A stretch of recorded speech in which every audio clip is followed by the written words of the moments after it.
Hello, everybody, and welcome to T.O.BlueJays. I'm your host, Aiden Smith. And for once, I am actually impressed with this Toronto Blue Jays team.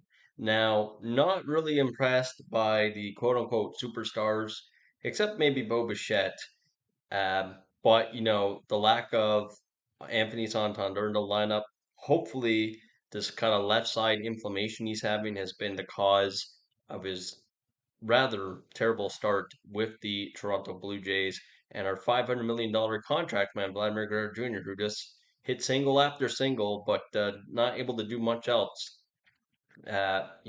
He should be getting paid as if he's a leadoff man because when it comes to batting average and getting base hits, he is almost better than everyone else. But when it comes to actually producing game clutch hits or home runs or just power of any sort, um, not really his forte. So he wanted the contract of a power hitting first baseman, but it's providing the lineup ability of a leadoff middle infielder such as Bo Bichette, who's also doing pretty good. And I mean, I think Bo Bichette is still missing out in key areas for driving in runs, but overall, Bo Bichette's been doing pretty well. But I think there's a lot of mention about Addison Barger becoming the next star of the Blue Jays, which I think definitely may be true.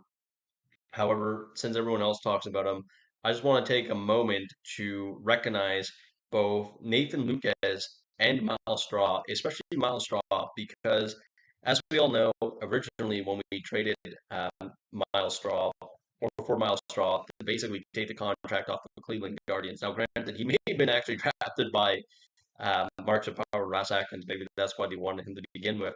But we were supposed to also get international player money in the international bonus pool when we traded for Myles Straw. So basically, taking on what was considered a bad contract and get a little bit of money so that we could hopefully go out and spend a little bit more towards getting Rizaki, but that never happened.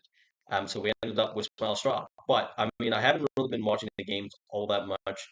But every time I watch the highlights, it seems like Nathan Lucas and Myles Straw are getting an RBI, stealing, bunting. They're always doing something to help this team score small amount of runs that they seem to be able to score. And even George Springer's been on fire the last 5 games. I think was had what 5 home runs within the last 9 games, and he's been getting pretty good uh, over the last 5-10 games, which is great. He's actually been fairly decent throughout. He's kind of been up and down, but he's been more consistent.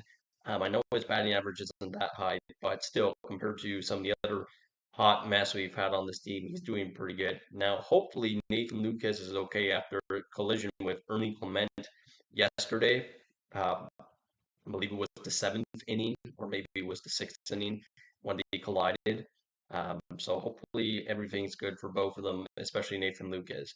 But really, when you think about it, we kind of lost our DH slash right fielder and even potentially left fielder, which are I think was what 90 something million-dollar superstar and Anthony Santander. Um, and Andres Jimenez hasn't played very much due to injury himself.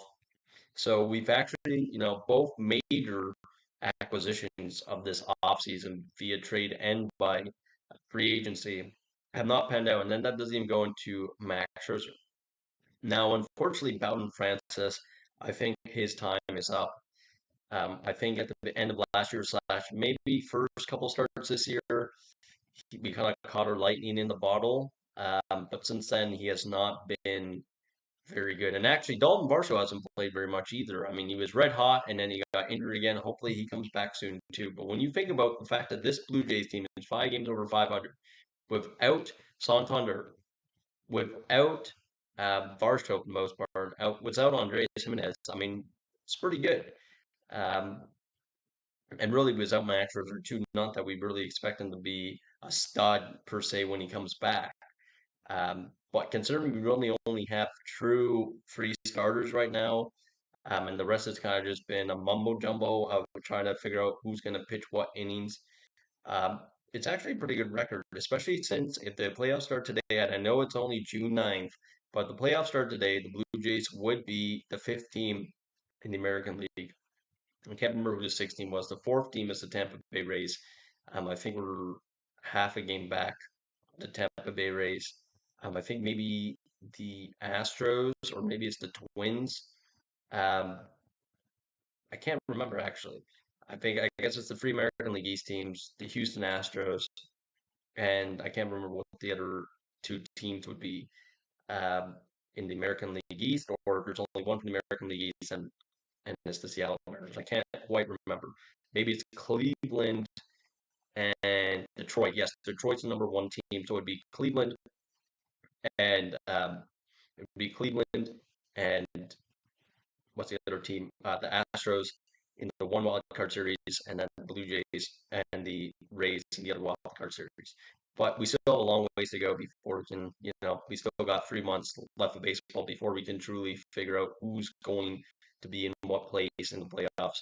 Um, but hopefully, with the Blue Jays' current run, is that maybe this puts them in a position to be buyers at the trade deadline simply because they're doing fairly well without, again, their main guys that we kind of expected to play every day. If they can add another starter, maybe a little bit more bullpen, although the bullpen's actually been fairly decent as well, and maybe, another guy in the lineup to kind of just smooth things out when power is lacking from maybe the top four guys. That would be, I think, really helpful to this team. Um, so we'll see what happens there.